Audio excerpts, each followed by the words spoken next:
Руслан Мустафаевич, сіздің өмір баяны оқып қойғаннан кейін тәжірибеңіз күшті екен.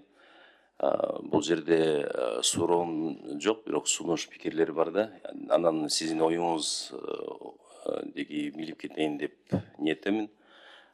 Мурда сиз азыр өзүңүз айтып койдуңуз, ушул патриоттук сезими мекилчилик көтөрүү үчүн бул армияда эмес, бул бала бакчадан баштап, мектепке баштап коюш керек. Ошол жерде азыр бүгүнкү күнгө эч нерсе кылылбайт да, туурабы?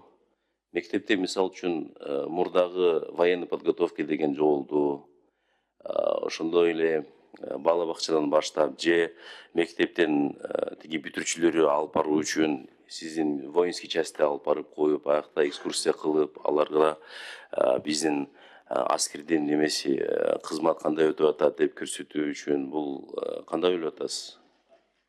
Ушул кайра эле кайтырыш керек деп ойлойм. Чоң рахмат сурооңуздарга. Биз буга чейин өткөзгөн иш чарабыз азыр ошол допризывная подготовка молодежи атпайбыз мектепте. Бирок ал сөзсүз түрдө эмес да, тилекке каршы бүгүн кээ бир мектептерде жок ошол сабактар. Көпчүлүк мектептерде бар, бирок тилекке каршы кээ бир мектептерде жок. Бул ошо билим берүү министрлик менен чогуу иш алып барып атабыз. Программаларды киргизгенбиз, азыр баары бир программа менен даярдашат.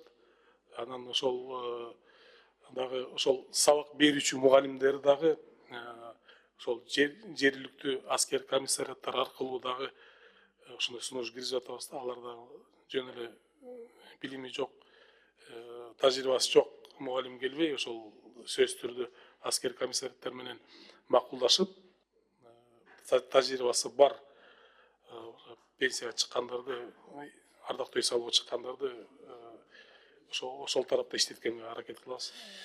Руслан Мустафаевич, мен ойлоп атам, ушул жерде бир единый форма, программа единой формы деген разработка кылып, ар бир мектепте тиги балдарга форма кирип, биякта площадька алып келип, бир кандай парад өтүп атат, алар биякта чыгып, өзүбүзгө балдарга ыйык парызын тиги мекенчилдүүлүктүн немеси көтөрүү үчүн аябай сонун болот деп ойлойм да. Ошону сизге мен ойлойм бул сунуш катары айтып кетейин. Эгер мүмкүнчүлүк болсо, эгер кирип койсо, ушул киргизип койсо программага аябай сонун болот деп ойлойм да. Так, сизге ийгилик каалайм. Рахмат чоң.